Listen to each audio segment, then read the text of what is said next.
Enkumi n'enkumi z'abannansi b'eggwanga lya Kenya beeyiye ku nguudo olunaku lwa bbalaza wakati mu kulaga obutali bumativu olw'omuwendo gw'ebintu ebikosebwa mu bulamu bwa bulijjo okweyongera gye byaggweredde ng'omuntu omu alusuddemu akaba era nga n'emirimu mu bitundu ebitali bimu eby'eggwanga erya Kenya gyasanyaladde. Ono ategeeza ng'okukalakasa kuno bwe kugenda okweyongerayo n'olunaku olwokuna era ng'enkya asuubira okubeera ku nguudo nga yeekalakaasa. The country is bleeding and we are really tired. What is going on is not about Odinga. This is about young people. Okwekalakasa kuno kwakulembeddwamu akuli oludda oluvuganya gavumenti era ng'ono yavuganyako ku kifo ky'obukulembeze bw'eggwanga mu kalulu akawedde Raila Odinga era ng'ono yalaze ng'okwekalakasa bwe kulina okugenda mu maaso okutuusa ng'ebbeeyi y'ebintu eyeekanamye mu ggwanga erya Kenya ekkakkanye wansi. Bungi ne cost of living eri wala si mu mawanga ga Africa gokka ne mu mawanga gennyini agaagalwana.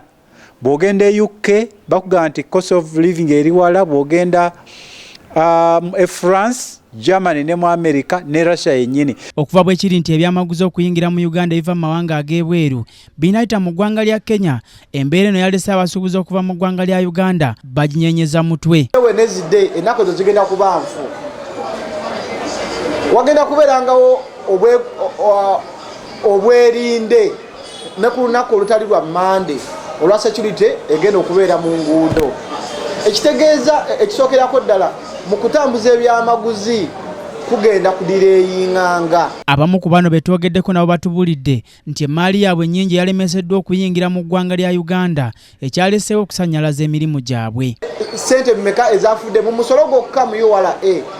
Kakati ng'oggyeko ekyo emaali eyange konteyina eyo esasula obukadde 9.5 ebeeramu emaali eri wakati w'obukadde 5 n'olukaaga oba n'olusanvu.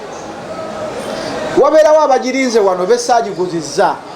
Ogenda kulaba nga Kenya bw'eba efiiriddwa obuwumbi 2 ate nzikiriza nti buyinza okuba nga bwafudde mu zino bizinesi entonotono so si mu ggwanga lyonna bwe lyafiiriddwa mu kwekalakaasa okwo. Ssentebe w'ekibiina ekigatta abasuubuzi wano mu Uganda abakolera mu Zaakedi Godfrey Katongole ategeezezza nga bafiiriddwa ennyo olw'embeera eyabaddewo olunaku olw'eggulo n'ategeeza nti n'ekitongole eky'emisolo kyandibanga kyafiiriddwa ensimbi nnyingi ekyabadde kirina okubaggyako. Ono alaze nga bagenda okusinkanamu abakulu mu gavumenti okuli minisita avunaanyizibwa ku nsonga z'ebyobusuubuzi, Ssaabaminisita ssaako n'abakulu okulaba ng'embeera eno teddamu kubaawo. Bagenda kutambuza batya ebyamaguzi bino mu mbeera eno ey'obwerinde eriwo.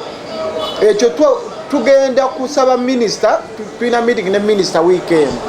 Tugenda kumusaba batutaase balabe okwekalakaasa okugenda okubeerawo mu Kenya. Kugenda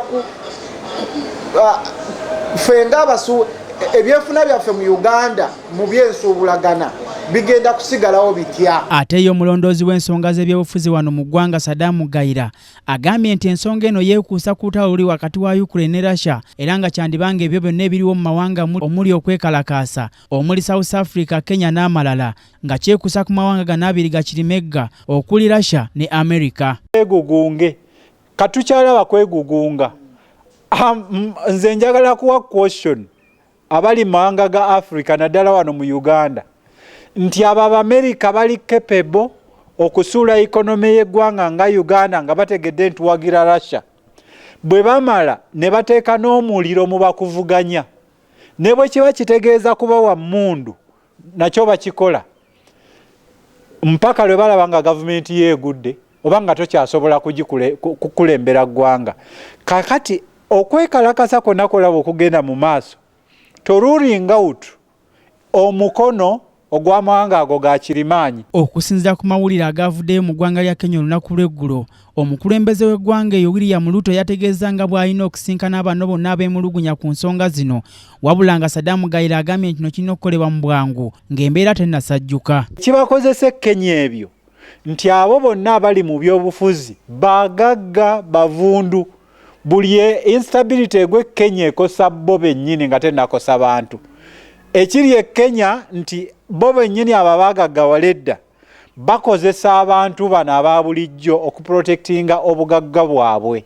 Ne babaleeta ku nguudo ne bafuna bargaining power egenda okunegotiatinga n'abali mu gavumenti n'abali mu gavumenti nga nabo tebayinza kukkiriza ggwanga litabuke kubanga nabo balina ebyobugagga ng'eby'abaana abali mu opposition bye balwanyisa. Mu kwogerako n'omwogezi w'ekitongole ekiwoza ky'omusolo wano mu ggwanga ekya URA Ibrahim Bosa atutegeezezza nga bwe bakyakola okunoonyereza okumanya ensimbi ezaafiiriziddwa ekitongole kino olunaku olw'eggulo. Nze Omulangira Junju Moses, KTV amalindirire.